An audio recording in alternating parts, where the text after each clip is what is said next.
నంద్యాల జిల్లా ఆత్మకూరుకు చెందిన బాషా అలాగే యాసిన్ మియా ఇద్దరు చిన్న వ్యాపారస్తులు కోవా బన్ అమ్ముకుండే వాళ్ళు ఎవరైతే ఉన్నారో వీళ్ళిద్దరూ భయానికి గురి అయిపోయి మా పరిస్థితి ఏమిటి, బండులు ఆగిపోయాయి, మన వ్యాపారం ఆగిపోయింది, మా పిల్లల పరిస్థితి ఏమిటి, భయానికి గురి అయిపోయి ఆలోచిస్తూ ఇద్దరు మృతి చెందారండి. దీని వెనక కారణం ఎవరండి? ఎవరైతే బాలాజీ ఇంకా వాళ్ళ టీం యూట్యూబ్ ఛానల్స్ వాళ్ళు పాపులర్ అవ్వడం కోసం, ఫేమస్ అవ్వడం కోసం ఏదైతే పని చేశారో వాళ్లకు గవర్నమెంట్ వెంటనే పట్టుకొని శిక్ష ఇవ్వాలని మేము కోరుకుంటున్నామండి. ఖచ్చితంగా వెంటనే వాళ్ళకి తీసుకెళ్లి లోపల కూర్చోబెట్టండి, వాళ్ళకి శిక్ష ఇవ్వాలండి. చిన్న వ్యాపారం చేసుకునే వాళ్ళపైన మీ ప్రతాపం ఏమిటండి? సమోసాలు అమ్ముకునే వాళ్ళు, బన్ అమ్ముకునే వాళ్ళు, కోవా బన్ అమ్ముకునే వాళ్ళు, బఠానీలు అమ్ముకునే వాళ్ళు, వాళ్ళ దగ్గర ఫుడ్ లైసెన్స్ ఎక్కడ ఉంటది? ఇక్కడ వాళ్ళ దగ్గర మ్యానుఫ్యాక్చరింగ్ డేట్ ఉంటది, ఎక్స్పైరీ డేట్ ఉంటదండి. సమ్మక్క జాతరలో కొన్ని వేలాద మంది వ్యాపారస్తులు వచ్చి ఉంటారండి. కొన్ని వేలాద మంది బఠానీలు అమ్ముకునే వాళ్ళు, సమోసాలు అమ్ముకునే వాళ్ళు, బజ్జీలు అమ్ముకునే వాళ్ళు, పానీపూరి అమ్ముకునే వాళ్ళు,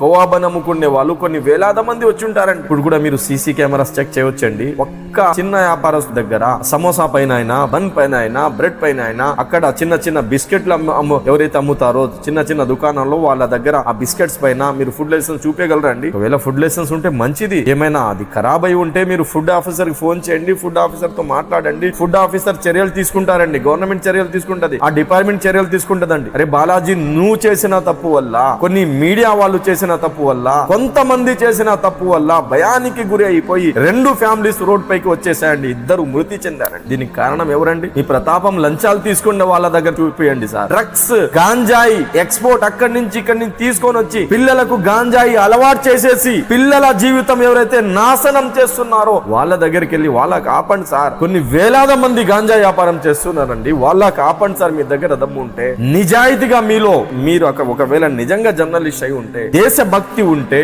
మానవత్వం గురించి కొంచెమైనా మీకు ఆలోచన ఉంటే ఈ డ్రగ్స్ అమ్మే వాళ్ళకి కాపండి సార్. చిన్న వ్యాపారస్తుల పైన మీ ప్రతాపం ఏమిటంటే, కొంతమంది రెస్టారెంట్ లో ఎలుకలు ఉన్నాయి, ఎన్నో రోజుల నుంచి ఫ్రిడ్జ్ లో పెట్టిన చికెన్, మటన్ ఉంటది, వాళ్ళ దగ్గరికి వెళ్ళి మీరు మాట్లాడండి సార్. హాస్టల్స్ లో ఎలాంటి ఫుడ్స్ వేస్తున్నారు వాళ్ళ దగ్గరికి వెళ్ళి మీరు మాట్లాడండి సార్. దయచేసి గవర్నమెంట్ ఏదైతే ఈ బాలాజీ వాళ్ళ టీం ఇంకా ఎవరైతే అక్కడ భయానికి ఇళ్లకు చిన్న వ్యాపారస్తులు గురి చేశారో, భయానికి గురి చేశారో వాళ్ళందరికీ శిక్ష ఇవ్వాలని మేము కోరుకుంటున్నాము. అలాగే ఎవరైతే బాషా అలాగే యాసిన్ మియా మృతి చెందారో వాళ్ళ ఫ్యామిలీస్ కి న్యాయం చేయాలని, వలీకి ఇంకా జావీద్ కి ఎవరైతే కోవా బన్ అమ్ముకుంటున్నారో వాళ్ళందరికీ ధైర్యం ఇవ్వాలని మేము కోరుకుంటున్నాము. అలాగే ఎంతమంది అయితే మన హిందూ సోదరులు, క్రైస్తవ సోదరులు, దళిత సోదరులు, కుల మతాలకు అతీతంగా అందరూ కలిసి ఈ తప్పుకు ఏదైతే ఖండించారో ఇది చాలా అందరికి మేము కృతజ్ఞతలు తెలుపుతున్నామండి. కుల మతాలకు అతీతంగా పేదవారికి అందరు కూడా సపోర్ట్ చేయాలి. అస్సలాము అలైకుం వరహ్మతుల్లాహి వబరకాతుహు.